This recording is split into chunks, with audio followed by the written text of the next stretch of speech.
João 3 relata a conversa entre Jesus e Nicodemos, um mestre fariseu. A Bíblia nos fala que Nicodemos foi ao encontro de Jesus à noite para falar com ele, afirmando que reconhecia que Jesus vinha da parte de Deus, pois ele não poderia fazer o que fazia se não fosse assim. Então Jesus responde a Nicodemos com uma declaração muito poderosa: ninguém pode ver o reino se Deus não o fizer nascer de novo. Algumas traduções trazem nascer do alto, mas esse é tema para outro vídeo. Jesus já começa dando um chega pra lá em Nicodemos. Peraí, Nicodemos, só reconhecem o reino aqueles que nascem de novo. O reino que viria em poder também através dos milagres só seria reconhecido por aqueles que nascessem outra vez. Nicodemos não entende o que Jesus disse. E então Jesus responde dizendo que quem não nascer da água e do Espírito não pode entrar no reino de Deus. Jesus faz duas modificações aqui na resposta que ele dá a Nicodemos. Ele diz a mesma coisa de novo, mas diz com outras palavras. Antes você não podia ver o reino, agora você não pode entrar no reino. Antes você tinha que nascer de novo, agora você tem que nascer da água e do Espírito. Jesus está dizendo a mesma coisa com palavras diferentes, mas ele está intensificando esse significado. É o D.A. Carson que comenta que, ainda que o significado seja basicamente o mesmo, a força retórica de Jesus aumenta aqui. A impossibilidade de entrar no reino parece ter um peso maior do que a impossibilidade de ver o reino. Enquanto ver traz a conotação de experimentar as coisas do reino, entrar traz essa ideia de fazer parte dele. Jesus está dizendo a mesma coisa com palavras mais fortes e poderosas. A diferença crucial é que Jesus primeiro fala de nascer de novo, e então fala de nascer da água e do Espírito, se referindo à mesma experiência. E isso tem gerado várias interpretações. O que é que significa nascer da água e do Espírito? Qual é o sentido disso? Existem pelo menos 6 interpretações principais acerca disso, 6 formas de interpretar o que significa nascer da água e do Espírito, e eu quero apresentá-las para vocês. Eu vou apresentar primeiro as 5 que eu não concordo, explicar porque é que eu não concordo, e apresentar a sexta, vai ser a última, a que eu considero mais provável. Não pula pro final do vídeo não, porque para você entender por que é que eu acredito na sexta posição, você tem que ver por que é que eu não concordo com as outras 5. Então vem com a gente, porque esse é mais um De Olho no Texto, o programa de interpretação bíblica do Dois Dedos de Teologia. Eu sou o pastor Iago Martins e você está nos escritórios do Instituto Schaefer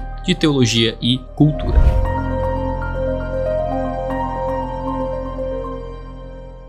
Primeira posição. Nascer da água e do Espírito apontaria para os 2 nascimentos que o indivíduo passa. Nascer da água seria então o nascimento natural. A água aqui seria uma referência ao líquido amniótico no qual a criança está envolta e que flui quando a bolsa rompe. Outra opção, ainda dentro desse nascimento natural, seria a ideia de que a água fizesse referência ao sêmen. No entanto, essa é uma hipótese problemática. Não há fontes antigas que relacionem o nascimento natural com o nascer da água, ou mesmo como referência ao sêmen. Esse tipo de referência seria muito tardia.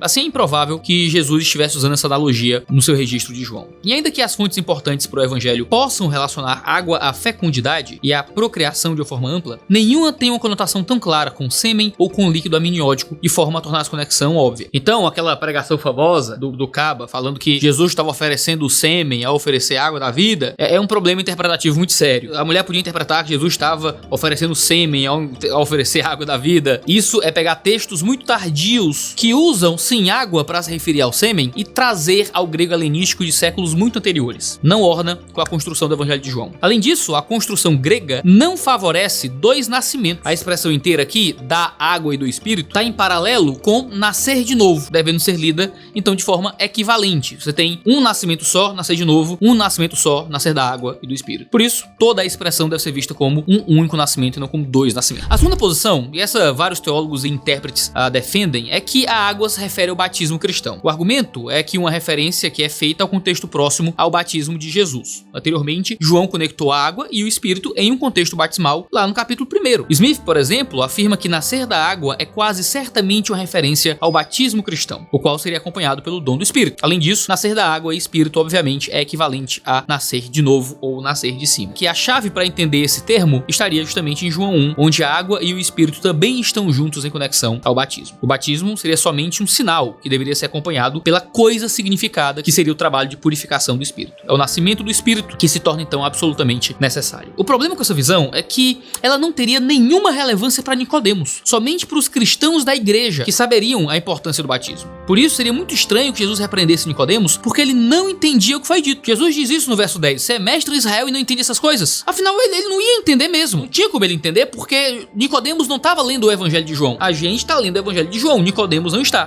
Nicodemos não tem informação sobre o batismo de Jesus. Então seria muito estranho Jesus repreender Nicodemos por Nicodemos não entender o que era esse nascimento da água e do Espírito, se Nicodemos não tinha como saber o que tinha acontecido com Jesus em João capítulo 1. E mais, se o batismo seria colocado aqui como algo tão central para entrar no reino nesse discurso de Jesus com Nicodemos, por que é que o batismo não é mais mencionado no resto da conversa? Se Jesus quer chamar a atenção de Nicodemos para isso, por que é que Jesus não o faz? O foco da conversa está todo na obra do Espírito, na obra do Filho, na obra do próprio Deus, na importância da fé. Não tem nada sobre batismo mais aqui. O Espírito é imprevisível como o vento, e portanto soaria estranho que ele estivesse amarrado ao batismo dessa forma aqui nessa narrativa. Alguns tentam argumentar que a mesma expressão é usada em João 1, da água e do Espírito, mas essa é uma interpretação problemática. O D.A. Carson percebe que lá em João 1, da água e do Espírito estão em oposição, enquanto aqui em João 3 eles estão em coordenação como uma coisa só. Por isso não é possível fazer uma comparação de equivalência entre esses dois usos. É por isso que eu não sigo essa interpretação. Mas alguns excelentes teólogos têm seguido. É uma interpretação muito mais possível, muito mais provável do que a primeira. Agora, uma terceira interpretação, que é uma variação dessa, é que a água se refere ao batismo de João Batista. E nesse caso, Jesus estaria dizendo que o batismo de arrependimento não era suficiente, mas deveria haver um nascimento do Espírito Santo também. Ou seja, se Nicodemos se recusasse a ser batizado por João Batista, Jesus estaria repreendendo, dizendo que ele teria que passar pelo batismo do arrependimento e então receber o Espírito Santo. O argumento pressupõe que João era tão influente que a simples menção à água seria suficiente para Nicodemos entendesse que era dele que Jesus estava falando. Mas Nicodemos respondeu a Jesus com ignorância e não com desgosto. Ou seja, se fosse humilhante para Nicodemos ser batizado por João, ele deveria ter respondido a Jesus com algum tipo de repreensão ou algum tipo de dúvida, com raiva, mas não, ele faz com ignorância. Ele não entende o que está acontecendo aqui. E Jesus não o aponta para João Batista, aponta para a ignorância dele acerca do Antigo Testamento. Além disso, se o batismo de João fosse tão importante assim para entrar no reino dos céus, por que ele não era mais praticado e foi substituído pelo batismo do próprio Cristo? Não parece uma boa interpretação. Em quarto lugar, alguns intérpretes alegam que aqui se refere ao ritual de purificação dos essênios. Os essênios eram um grupo monástico de judeus da época de Jesus. O argumento seria que é realmente necessário o nascimento do Espírito, mas não a purificação nas águas. Porém aqui, água e Espírito não estão em contraste. Essas interpretações que contrastam água e Espírito falham em explicar a coordenação entre essas duas palavras aqui nesse argumento de Jesus. Então, esse é um argumento que também não casa muito bem. Em quinto lugar, alguns sugerem que a água se refere à Torá, ou talvez a toda a tradição judaica, toda a escritura. Ainda que a água de fato seja algumas vezes um símbolo para a Torá na literatura rabínica, nascer da água nunca aparece. O quarto evangelho dá destaque ao poder de Jesus de dar vida. E por causa disso, alguns entendem que nascer da água e do Espírito é uma endíade para uma semente espiritual em contraste com o sêmen da carne. A expressão por inteiro apontaria para o poder vivificador de Deus em contraste com o nascimento natural. No entanto, as citações que suportam essa ideia são tardias e demandam que o leitor, e ainda mais Nicodemos, fizesse conexões improváveis a partir daquilo que Jesus falou. Sim, a Bíblia fala de ser lavado pela palavra, mas é estranho achar que aqui a gente nasce pelo lavar da palavra e também pela atuação do Espírito Santo. Parece uma correlação que não é muito apropriada para aquilo que está escrito. Aí você me diz, Iago, você acha todas essas posições erradas? A segunda posição para mim, de todas essas 5, é a mais possível, dentre as posições que eu não aceito. A segunda posição é seguida pela maioria dos teólogos. A primeira, a terceira, a quarta e a quinta tem poucos propositores hoje em dia. Dentre as interpretações mais populares, a segunda certamente uma das mais aceitas. Mas hoje, uma das posições mais fortes, talvez a mais forte hoje na academia, e que eu julgo uma interpretação mais plausível, é que nascido da água e do Espírito se refere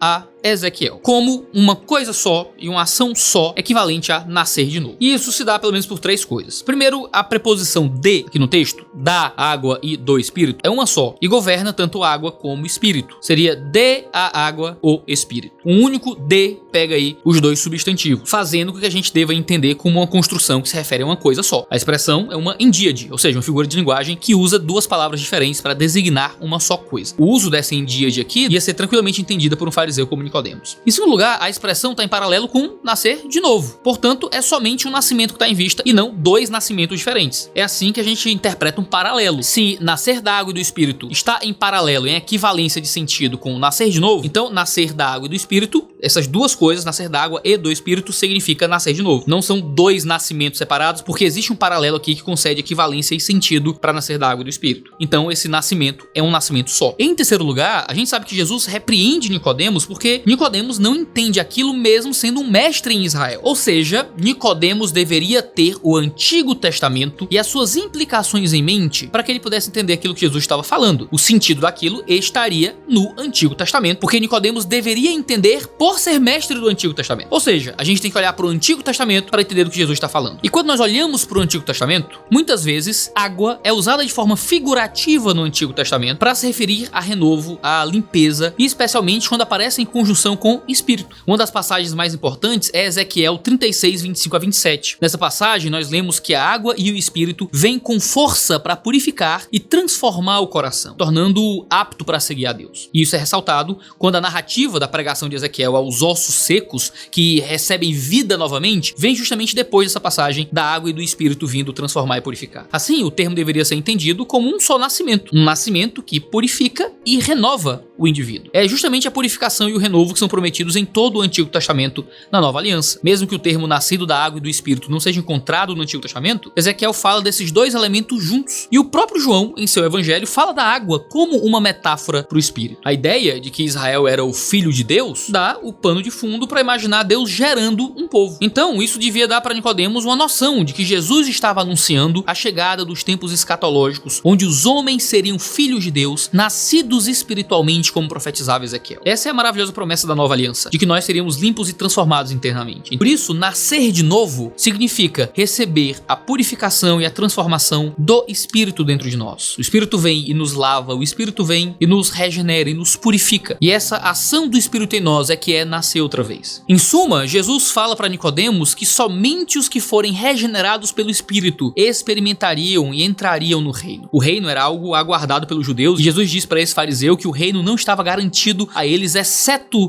para aqueles que nascessem espiritualmente pelo poder de Deus, pelo poder do Espírito, que é imprevisível. Nicodemos chegou dizendo que reconhecia que Jesus veio do Pai, e Jesus responde que ele sequer poderia experimentar o reino se não nascesse outra vez. Nicodemos, como um mestre fariseu, esperava pelo reino e ele achava que entraria nele. E Jesus o repreende, dizendo: você tem que nascer de novo, Nicodemos. Não tenha a sua entrada como garantida porque você conhece a lei. O Espírito é imprevisível. Ora, se isso é válido para um mestre fariseu hábil como Nicodemos, quanto mais para quem só frequenta cultos e pensa que tem a salvação como garantida. O que Jesus está dizendo para Nicodemos serve para nós. Você pode ter nascido na igreja, fez EBD, foi para a escolinha de criança, participou de culto, mas se você não nasceu do Espírito, você não entra no reino de Deus. Não adianta entrar pelas portas da igreja todo domingo e não ser regenerado de fato. É preciso nascer de novo. É preciso ser regenerado, e um dos indícios da regeneração é o genuíno arrependimento pelos seus pecados. Estes são os que de fato creem. São aqueles que olham para a cruz como os israelitas olharam para a serpente no deserto, sabendo que aquilo evidenciava seu pecado e se arrependendo para poderem ser salvos. Da mesma forma, o Filho de Deus seria crucificado e olhamos para ele sabendo que ali está a punição pelos nossos pecados. São estes que entram no reino. São estes que reinarão eternamente com o Rei dos Reis, com o Senhor dos Senhores. Foi a estes de todo mundo que Deus entregou seu Filho